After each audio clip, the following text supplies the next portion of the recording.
Hello, everyone. It's time for more Chinese perspective on global geopolitical events. Today, I am going to show you guys a video from Chinese National State TV, a short documentary of Europe released at the end of August, I believe. So very recent. This is basically what the Chinese government is presenting to its mass domestic audience. As propaganda as you can get, I think. I hope the AI translator don't fail us this time. Oh, to remind you guys, this video might get taken down pretty quickly because Chinese state media usually don't like me reposting their contents. They're very sensitive about it. Without further delay, let's get a taste of what Chinese re-education camp feels like. Roll the clip.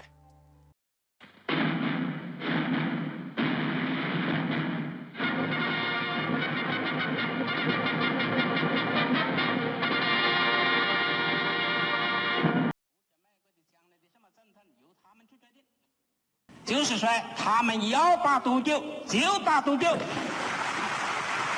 In recent times, Europe has repeatedly backed down to the United States in order to get a seat at the Russia-Ukraine negotiation table. As a result, sharp criticisms accusing Europe of surrendering and selling its soul have been heard across various levels of European society. After enduring a humiliating trip to the White House this week, Europe once again compromised with Trump on trade issues. The Financial Times of the United Kingdom even exclaimed that Europe has been driven to the brink by President Trump. Is Europe's repeated compromise a matter of necessity, or is there an alternative strategy behind it? Changed his mind again. On August 25th, Trump once again dropped a bombshell, tearing apart the existing aid framework for Ukraine. On that day, Trump reiterated at a White House press conference that the United States would no longer fund Ukraine, nullifying the previous commitment of a massive $350 billion to Ukraine. Additionally, Trump stated that regarding Ukraine's security issues, the United States would only play a supporting role, with the primary responsibility falling on European countries. In just over 10 days, Europe experienced a series of Trump-style shocks. On August 15th, Ukraine and Europe were absent from the US-Russia meeting in Alaska. On August 18th, the visit of European leaders to the White House was met with a cold reception. Not only were they received with downgraded protocol, but they also had to wait for 40 minutes during a call between Trump and Putin. In Trump's view, Europe's importance is quite limited.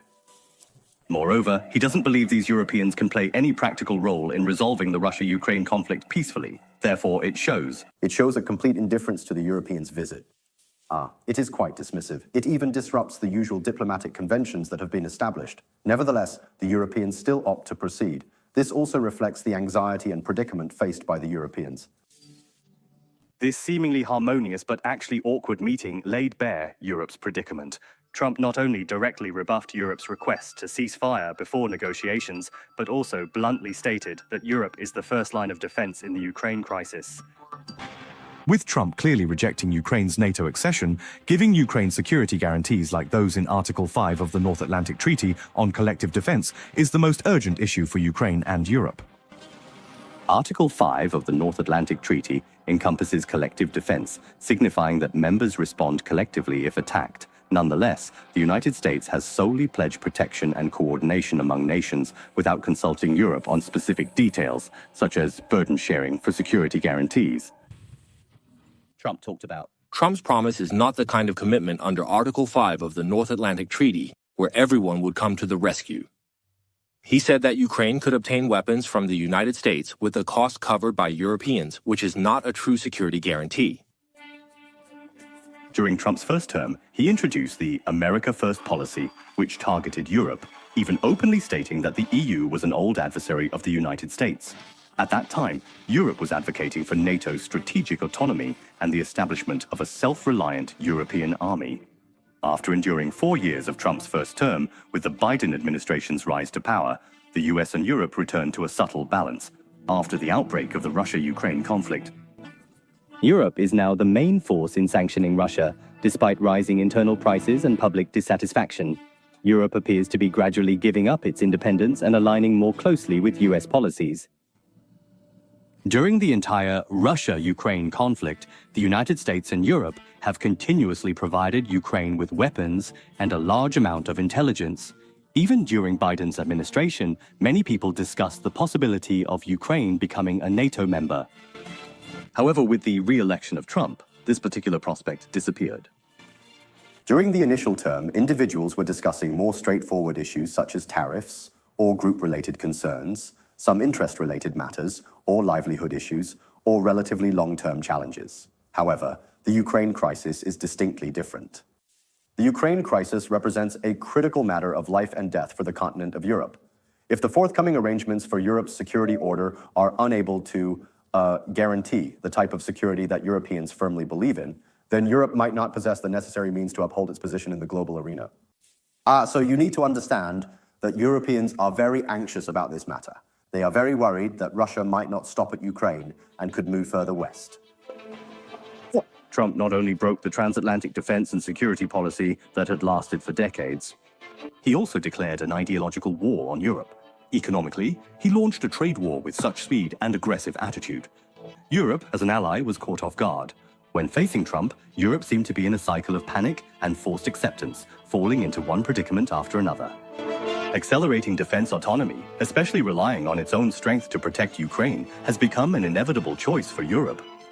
From a diplomatic perspective, the message from the United States is very clear. It does not want Europe to take a seat at the negotiating table. The US sees this as a way to simplify or reduce the complexity of handling the Ukraine crisis. Currently, Europe finds itself in a predicament in terms of diplomacy, military, and even strategy, and is in a passive position when communicating with the US. Although European leaders harbor dissatisfaction when dealing with the United States, they still cautiously avoid any collapse or further rift in the transatlantic relationship. Once the United States, particularly the president, becomes upset, it might lead to significant shifts in the relationship. For Europe, this isn't an opportunity to turn things around. Rather, it's a precarious situation where they risk further marginalization. For Europe, this would initiate a nightmare. Europe is eager to avoid such a breakdown. Europe opted to stabilize its alliance with the US through compromise. But when compromise becomes the norm and so-called autonomy turns into a slogan, is the compromise really just a strategic choice? Or is there an underlying embarrassment that cannot be concealed? Helpless. I knew it from the start, and it was indeed very tough, but we reached a good conclusion for both sides. So again, congratulations and many thanks. I think it's the biggest deal ever made. Thanks. Congrats.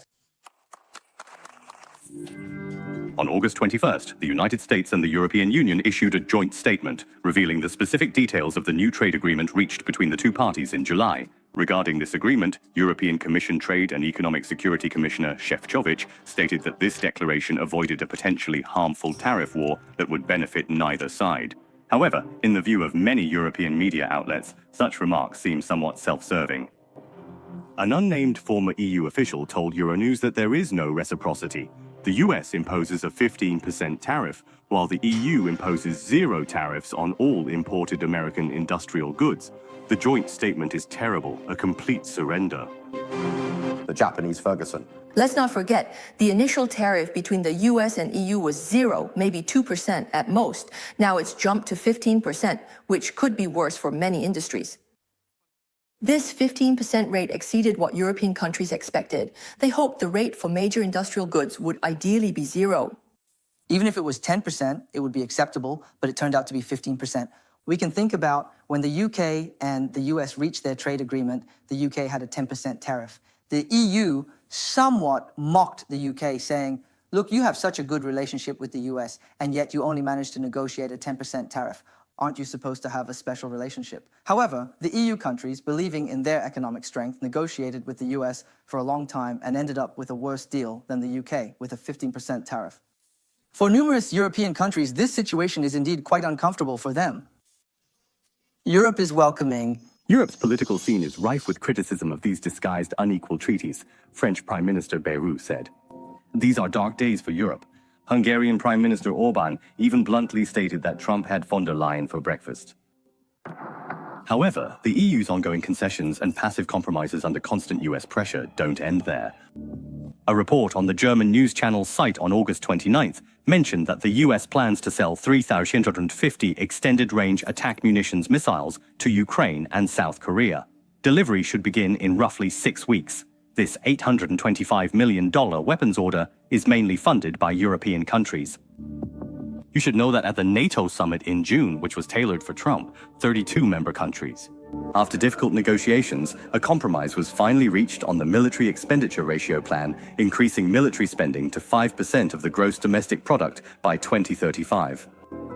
The United States, when interacting with European nations, especially the European Union, employs a dual-pronged strategic approach. Alternatively, it is a dual-pressure strategy, applying significant pressure on the European Union in terms of trade, often threatening to increase tariffs. Meanwhile, regarding military and security matters, they frequently issue threats by stating that if you do not take action yourself, if there's no concession, the US won't provide security guarantees for Europe and might leave. This has been the case since Trump's second term. That is even more so, and if we consider the performance of European countries over the past few months, I think European countries have experienced what can be called submission, or in another way, humiliation. For European countries, this humiliation or submission precisely reflects their predicament. This summer, Europe faced a heatwave challenge, with countries like Italy, France, and Spain issuing heat warnings. In western Spain and neighboring Portugal, the highest temperatures reached 46 degrees Celsius, resulting in several heat-related fatalities. However, with increasingly severe and normal high temperatures, air conditioning in Europe is much less common than in major global economies. According to data from CNN, only about 20% of households in Europe have air conditioning installed, with the numbers being even lower in the UK and Germany, at 5% and 3% respectively. Besides the lack of a tradition of using air conditioning for cooling, the high cost is also a reason why most families are deterred. Since the Russia-Ukraine conflict in 2022, energy prices in Europe have risen sharply, and the high electricity costs have become a heavy burden for many households. In fact, over the past 3 years or so, despite pushing this strategy hard, the EU has reduced its reliance on Russian energy, but it has also increased its dependence on American energy. This is also a very distressing situation. Moreover, the energy prices in the United States are relatively high, which increases the cost of economic development for European countries. This has a significant impact on industries such as steel and chemicals. In fact, the predicament faced by European countries now is multifaceted. On August 26th, the UN Security Council met publicly at Russia's request about the latest in the Nord Stream pipeline blast. This case from 3 years back resurfaced due to a suspect's arrest. On September 26, 2022, the Baltic Sea underwater gas pipelines Nord Stream 1 and Nord Stream 2, which connect Russia with Germany and other European countries, experienced a severe explosion in the waters near Denmark and Sweden. After the incident, Denmark, Sweden, and Germany started investigations, but denied Russia's involvement. 3 years later, the international community still lacks a clear conclusion or the full truth about the explosion. As a key bargaining chip in the geopolitical and economic game, energy affects not only the Russia-Ukraine conflict, but also the energy ties between Europe and Russia. Europe's manufacturing advantage has been significantly weakened. Industries like Germany's machinery and France's aerospace manufacturing are energy intensive, forced to cut production or even relocate, as the chemical industry, which has the highest industrial added value and investment in EU manufacturing, is experiencing widespread shutdowns. In April 2024, ExxonMobil announced the permanent closure of its ethylene facility in Gravenchon, France. At the time, the industry regarded ExxonMobil's decision as a routine cost optimization. No one anticipated that this would mark the beginning of the most extensive wave of shutdowns in European chemical industry history. In just a year, from the North Sea coast to the Mediterranean ports, chimneys of chemical plants went out one by one. Over 40 large installations from 21 multinational groups with an annual production capacity exceeding 15 million tons were added to the death list. The EU forecasts Eurozone GDP to rise just 0.9% in 2025. German manufacturing has declined for 3 straight years. France's fiscal deficit has jumped to 6.2% of GDP, and the European Central Bank keeps cutting interest rates. Corporate investment has shrunk by 1.8%, and inflation is still above the 2% target. Compare the overall GDP of the EU with that of the United States.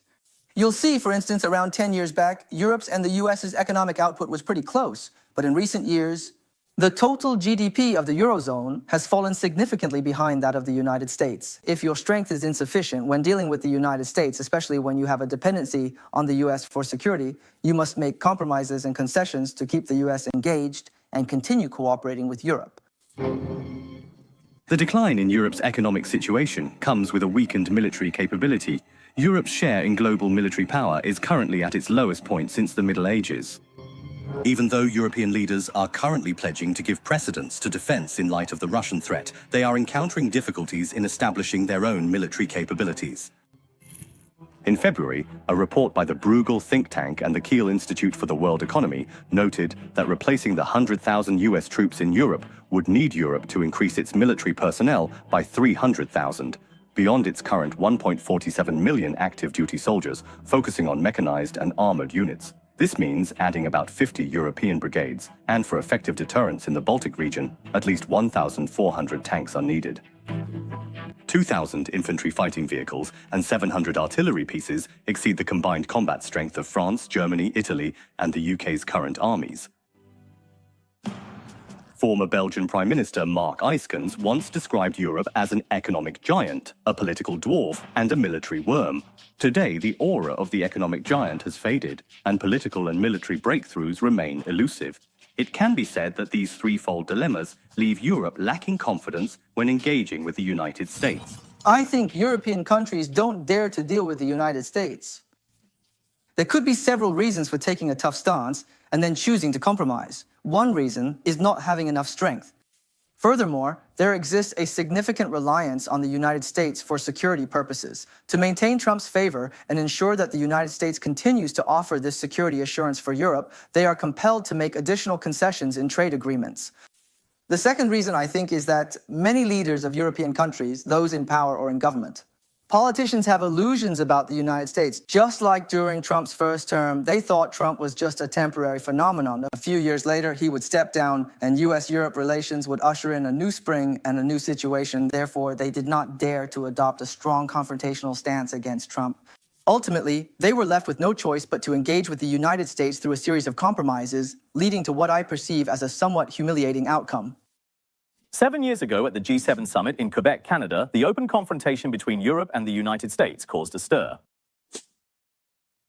7 years later, photos from the Oval Office in the White House have shocked the world again. In the photograph, Trump transitioned from appearing like a student being leaned over and stared down to resembling a parent comfortably seated in the boss's chair.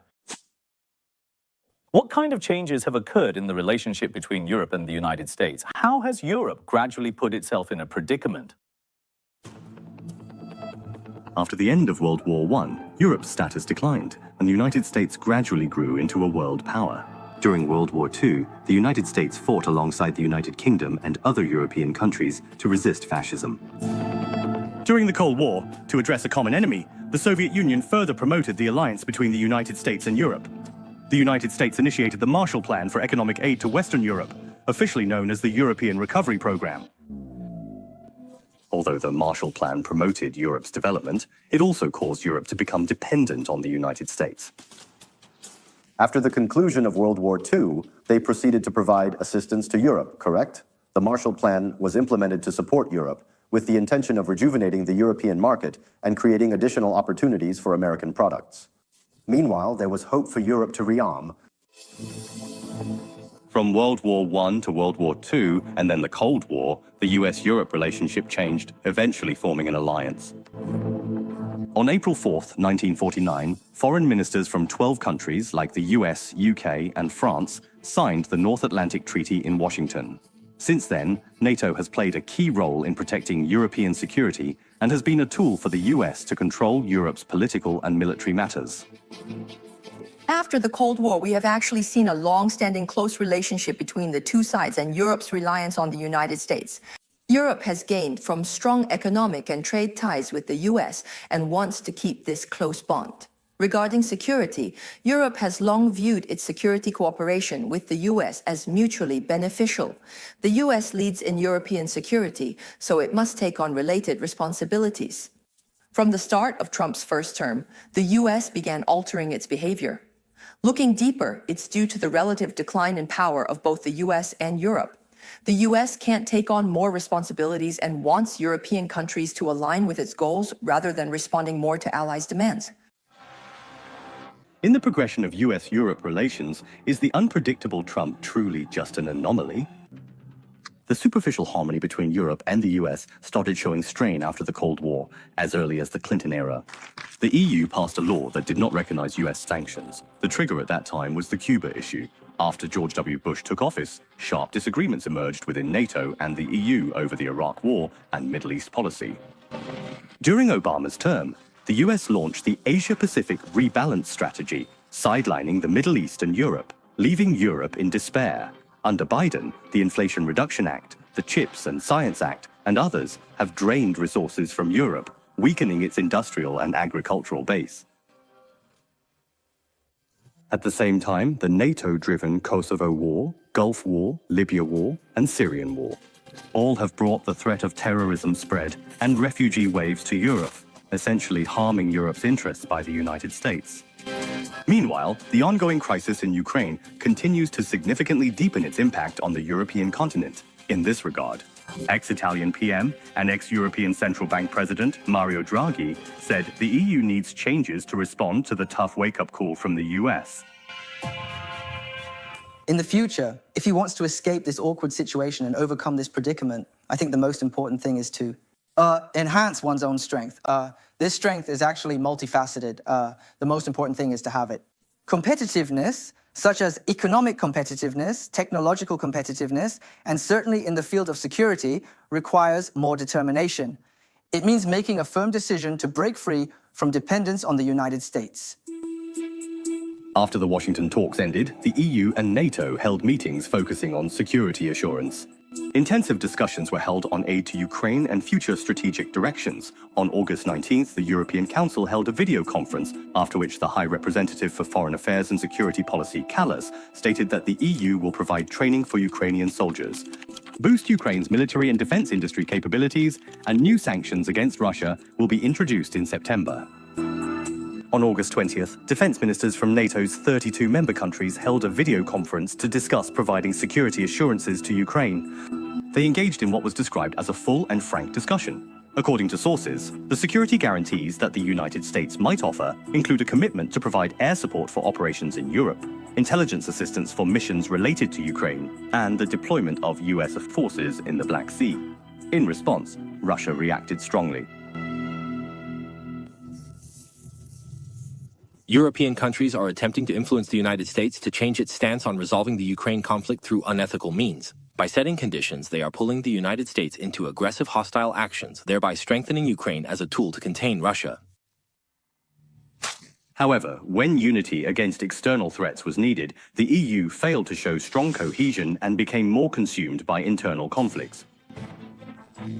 Per AFP, a volunteer coalition led by France and the UK, focused on security guarantees for Ukraine, is considering sending troops to Ukraine if a Russia-Ukraine ceasefire happens. Yet, Italy, part of this coalition, has consistently declined the invitation to deploy troops to Ukraine. Italian Deputy Prime Minister Salvini showed dissatisfaction with France's support for Ukraine right in front of media cameras. The people of Milan have had enough. If Macron wants to go, then just go. Put on a helmet, wear a bulletproof vest, and take a gun to Ukraine. Germany is adopting a wait-and-see stance on troop deployment. Defense Minister Pistorius stated that Germany's plans for Ukraine's security guarantees remain undecided, with several uncertainties. Additionally, the insufficiency of European military forces is also a concern for Germany. The BBC believes that Ukraine is vast. The front line now stretches about 1,000 kilometers, making it tough for Europe to gather enough troops to guard it. Although Poland currently has the largest military in the European Union, surveys show that as many as 86.5% of Poles oppose sending troops to Ukraine. As initiators of the troop deployment proposal, France and the UK are facing political and economic obstacles, which raises doubts about their ability to send troops to Ukraine. Europe, possessing a dual-layered power structure, which refers to the two distinct levels of authority existing between the European Union and its individual member states, is inherently predisposed to encounter such internal challenges. So I believe the most problematic issue for Europe is that it cannot fully unite as a singular entity, correct? It struggles to collaborate with a cohesive and unified effort. Europe's progression in globalization and integration throughout these years has resulted in some inherent structural challenges. External factors are secondary, while internal factors are primary. To forge iron, one must be strong oneself. These structural issues make it very difficult for the EU to become what we would call a strong and powerful group. For a long time, Europe has been in crisis, response mode. The Eurozone debt crisis, the refugee crisis, the Brexit crisis, and the COVID-19 pandemic crisis have all followed one after another. European integration and the development of the EU are often seen as crisis-driven, especially in the face of the current Ukraine crisis. In the absence of sufficient internal motivation, where will Europe, which has already chosen to break ties with its neighbor Russia, go from here? The US can't quickly shift back to its old interaction style with Europe. So right now, as the Ukraine crisis unfolds and in managing US-Russia-Europe ties, Europe is making adjustments. Europe has long depended on the US for security and cut its own spending by boosting transatlantic ties, largely due to the Ukraine crisis's strong push. This has only boosted Europe's need for weapons and defense industry growth. However, if Europe invests in its own defense rather than supporting Ukraine, it will benefit Europe's future defense autonomy and strategic independence. It remains a process that can be advanced, and once Europe's own defense capabilities are enhanced, it may potentially impact future US-Europe relations. In the reconstruction of the European security framework, Europe will have more leadership. Nowadays, the vague commitments and openly visible differences from the US have made the question of who still trusts America a pressing issue for European leaders. Is it to continue being a marginal payer within the framework of America's first diplomacy, or to show greater political courage? Promoting authentic strategic autonomy is a decision that Europe must face if it does not shift from slogans to tangible implementation. Europe will continue to find itself in a passive predicament. That's the video. What do you guys think? How does the Chinese official propaganda media compare to, let's say, the so-called Western independent news media? To be honest, I have to admit, the Chinese state media is less biased than my channel. I confess, okay, I have been deceiving my audience. There's not much I can really add here, but I really love my democratic European brothers and sisters to comment on this video and teach us Chinese about those awesome Western, democratic value which your supreme leader Ursula von der Leyen has been yapping all these years.